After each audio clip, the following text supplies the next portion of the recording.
So good morning my dear students. Today is 10th October 2021 and today we are going to discuss worksheet number 43. The subject for the worksheet is mathematics and it is our worksheet from Directorate of Education GNCT of Delhi. तो worksheet शुरू करने से पहले हम बात करते हैं कुछ कोरोना वायरस के संबंध यानी कोविड-19 के संदर्भ में जो उचित व्यवहार हमें फॉलो करना है उसके बारे में। तो आपको भी मेरे पीछे रिपीट करना है, जैसे हमें हमेशा मास्क पहनकर ही घर से बाहर निकलना है, अपने हाथों को साबुन और पानी से अच्छे से धोना है, ज़रूरत पड़ने पर सैनिटाइज़र का प्रयोग करना है और साथ ही सामाजिक दूरी को बनाए रखना है। तभी हम अपने आप को, अपने परिवार को, अपने देश को और विश्व को कोरोना वायरस के खतरे से बचा सकते हैं। तो शुरू करते हैं हमारी वर्कशीट चित्र पहेली, दैट मीन्स पिक्चर पजल। दिए गए चित्रों को एक जैसा बनाने की कोशिश की गई थी, परंतु बनाते समय चित्र 2 में कुछ गलतियां हो गई हैं। आप किन्हीं 4 गलतियों को ढूंढकर अपने अध्यापक या अध्यापिका यानी आपको मेरे साथ शेयर करनी है। अब देखते हैं कि यहाँ पे हमें 2 पिक्चर्स दी गई हैं और इन दोनों में से आपको डिफरेंस ढूंढने हैं, यानी ऐसी चीज़ें ढूंढनी है जो पिक्चर 1 में तो है लेकिन पिक्चर 2 में गलती हो गई और उनको नहीं बना पाए, तो आपको उन्हें एनसर्कल करना है। और जब आप इस पेज पे उनको हाईलाइट करके मुझे भेजते हो तो आपको उस पेज पे भी अपना नाम लिखना है। तो संख्याओं से लिखे संदेश। आइए बच्चों, आज हम नई भाषा में छोटे छोटे संदेश बनाना सीखते हैं, यानी हम एक नई लैंग्वेज सीखने वाले हैं और उस लैंग्वेज का नाम होगा कोड लैंग्वेज। तो जिसमें अक्षरों, अंग्रेज़ी के अक्षरों यानी जो इंग्लिश के अल्फ़ाबेट्स होते हैं, लेटर्स होते हैं ए से लेके जेड तक, उनको संख्या के रूप में दिया गया है। अब इसे पूरा कीजिए। तो यहाँ पर हमें अल्फ़ाबेट्स दिए हुए हैं और साथ में नंबर्स दिए हुए हैं, जैसे ए के नीचे 1, B, 2, C, 3, D, 4, E, 5, यानी यहाँ पे पूरे 26 अल्फ़ाबेट्स लिखे हुए हैं और वो जब हम उन्हें बोलना शुरू करते हैं तो वो किस नंबर पर आते हैं, सीक्वेंस में कौन सी उनकी पोजीशन होती है, उसके अकॉर्डिंग हमें उनके नीचे नंबर लिखने हैं। जैसे ए जो है वो सबसे पहले आता है यानी फर्स्ट पोजीशन पे, बी सेकेंड, सी थर्ड, डी फोर्थ। तो यहाँ पर कुछ लेटर्स के नीचे नंबर लिखे हुए हैं लेकिन जो बचे हुए हैं उनके नीचे आपको नंबर लिखना है।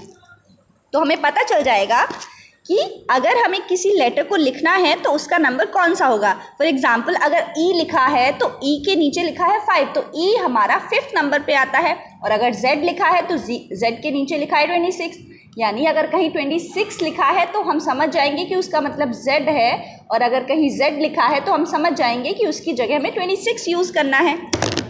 तो चलिए अब इसी भाषा यानी इस कोड लैंग्वेज का यूज़ करते हुए हम कुछ शब्दों को लिखने का प्रयास करते हैं। जैसे पहला वर्ड यहाँ पे दिया हुआ है ऑनेस्टी, HONESTY। अब जब आप ऊपर वाली इस टेबल को फिल कर लोगे, इसमें आप सब लेटर्स के नीचे नंबर लिख दोगे तो फिर आप इजीली इसे पूरा कर सकते हो। जैसे H, तो H के नीचे जब आप नंबर देखोगे तो वो 8th नंबर पे आता है। तो यहाँ पे क्या दिया गया है, H के नीचे H की जगह 8, O की जगह 15, N 14, E 5, S 19, T 20 and Y 25। तो यहाँ पर हर एक लेटर के लिए एक नंबर नीचे दे दिया। अब आपको इस वर्ड को कंप्लीट करना है। जैसे P जो होता है वो 16 पोजीशन पे होता है। अब आपको E किस पोजीशन पे होता है, कौन सा नंबर E की जगह आएगा, तो यहाँ पे हमें टेबल में नज़र भी आ रहा है E के नीचे लिखा है 5, तो E आता है 5th प्लेस पे, तो हम यहाँ लिख देंगे 5। अब आपको ऐसे ही A, C, E इन सब के लिए नंबर्स लिखने हैं। नेक्स्ट है यूनिटी, UNITY, आपको इनके लिए भी नंबर्स लिखने हैं। नेक्स्ट क्वेश्चन है, अब नीचे दी गई संख्याओं को अंग्रेजी के अक्षरों में आपको बदलना है और उनमें क्या संदेश लिखा है, क्या मैसेज लिखा है वो आपको पता करना है। तो यहाँ पर हमें कुछ नंबर्स दिए गए हैं, जैसे 13, तो हम क्या करेंगे, 13 सबसे पहले लिखा है तो हम 13 नंबर पर जो भी लेटर आता है उसको हम सबसे पहले लिखेंगे। उसके बाद फर्स्ट प्लेस पे कौन सा लेटर आता है, A, तो उसके बाद हम A लिखेंगे। फिर 20th प्लेस पे कौन सा लेटर आता है हम वो लिखेंगे, और ऐसे करके हम इन नंबर्स से एक वर्ड बना देंगे कि क्या मैसेज हमें इसमें दिया गया है। नेक्स्ट है 9 और 19, यानी 9 और 19 प्लेस पे कौन कौन से लेटर्स आते हैं आपको उन्हें लिखना है। सिमिलरली यहाँ पे हमें करना है 6, 21 और 14 के साथ। तो ऐसे आप किसी भी वर्ड को कोड लैंग्वेज में चेंज कर सकते हो और आप जो कोडेड लैंग्वेज है उससे आप वर्ड निकाल सकते हो, यानी आप उस कोड को डिकोड कर सकते हो। जब हम किसी लेटर को किसी नंबर में चेंज करते हैं तो उसे बोलते हैं हम कोडिंग। कोडिंग मतलब हम कोड बना रहे हैं, हमने अपने वर्ड को एक कोड में लिख दिया। लेकिन जब हमें नंबर्स लिखे होते हैं और उन नंबर्स से हम शब्द निकालते हैं कि इनके पीछे कौन से शब्द, कौन सा मैसेज छुपा हुआ है, तो हम उसे बोलते हैं डिकोडिंग। तो कोडिंग, डिकोडिंग आप समझ गए होंगे, है ना मज़ेदार। अब आप भी किसी मित्र या भाई बहन के लिए इसी प्रकार का कोई संदेश लिखें और उनके साथ साझा करें।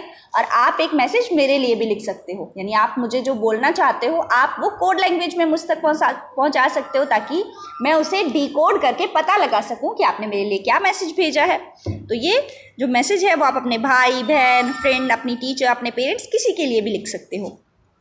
अब अभिभावकों के लिए सुझाव है कि नए नए संदेशों को सांकेतिक भाषा में बदलने के लिए बच्चों को प्रेरित करें। तो बच्चों, ये थी हमारी आज की वर्कशीट नंबर 43।